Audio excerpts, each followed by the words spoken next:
নমস্কাৰ। শিক্ষক কৰ্মচাৰীলৈ গুৰুত্বপূৰ্ণ খবৰ আহিল।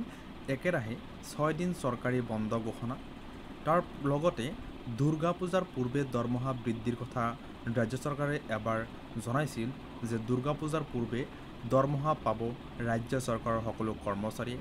এতিয়া কথাটো হ'ল দুৰ্গা পূজাৰ পূৰ্বে দৰমহা পাবনে ৰাজ্য চৰকাৰৰ কৰ্মচাৰীসকলে, তাকে লৈ এখন জাননী প্ৰকাশ পাইছে আৰু সেই জাননীখন এখন বাতৰি কাকতত প্ৰকাশ পাইছে। আপোনালোকে ভিডিঅ'টো স্কিপ নকৰিব, প্ৰথমৰ পৰা শেষলৈকে চাই থাকিব, যিহেতু দুৰ্গা পূজাৰ পূৰ্বে আপোনাৰ দৰমহা দিয়াৰ কথা দিছিল ৰাজ্য চৰকাৰৰ ফালৰ পৰা। আৰু ৰাজ্য চৰকাৰৰ কৰ্মচাৰীসকলৰ কাৰণে এইটো এটা বিশেষ ডাঙৰ এটা খবৰ হয়, গুৰুত্বপূৰ্ণ এটা খবৰ হয়। লগতে একেৰাহে 6 দিন চৰকাৰী বন্ধ ঘোষণা বুলি কৈছে। যেই নহওক কিয় এই জাননীখন আপোনালোকক দেখুৱাই দিম। লগতে এনেকুৱা ধৰণৰ নতুন নতুন আপডেটসমূহ আপোনালোকে পাই থাকিবলৈ চেনেলটো এতিয়াই ছাবস্ক্ৰাইব কৰক, লাইক কৰক, শ্বেয়াৰ কৰক আৰু এতিয়া আপোনালোকক দেখুৱাই আছোঁ।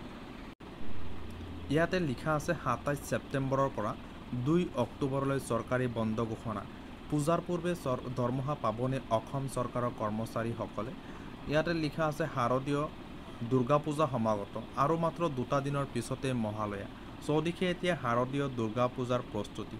28 ছেপ্টেম্বৰৰ পৰা আৰম্ভ হ'ব দুৰ্গা পূজা। এই মা দুৰ্গাৰ হাতীত আগমন আৰু ঢোলাত গমন। গুৱাহাটী মহানগৰীৰ লগতে ৰাজ্যৰ প্ৰান্তে প্ৰান্তে এতিয়া ব্যস্ত হৈ পৰিছে পূজা কমিটিসমূহ। বিভিন্ন আৰ্হিত পূজা মণ্ডপ নিৰ্মাণ কৰি থকা হৈছে। গুৱাহাটী মহানগৰীতো পূজাৰ দিনকেইটাত ভক্তসকলক চমক দিবৰ বাবে পূৰ্ণ প্ৰস্তুতি চলাইছে পূজা কমিটিসমূহে।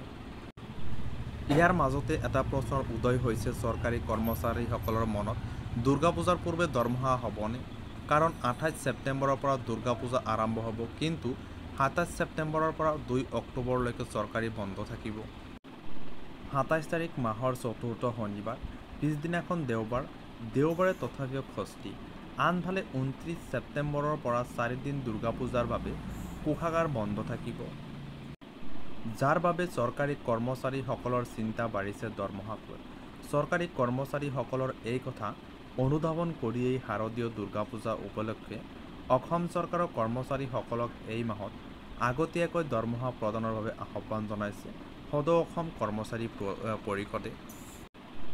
সংবাদ মাধ্যমলৈ প্ৰেৰণ কৰা এক প্ৰেছ বিবৃতিত কৰ্মচাৰী পৰিষদে উল্লেখ কৰিছে যে অহা 27 ছেপ্টেম্বৰৰ পৰা 2 অক্টোবৰলৈ চৰকাৰী বন্ধৰ বাবে কোষাগাৰ বন্ধ থাকিব আৰু 3 অক্টোবৰৰ পিছতহে কোষাগাৰত বিল লোৱাৰ প্ৰক্ৰিয়া আৰম্ভ হ'ব।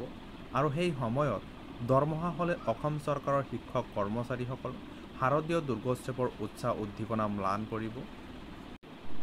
সেয়েহে সদৌ অসম কৰ্মচাৰী পৰিষদে এক স্মাৰক পত্ৰযোগে অসম চৰকাৰক ছেপ্টেম্বৰ মাহৰ দৰমহা 27 তাৰিখৰ পূৰ্বে মোকলাই দিবলৈ দাবী জনাইছে।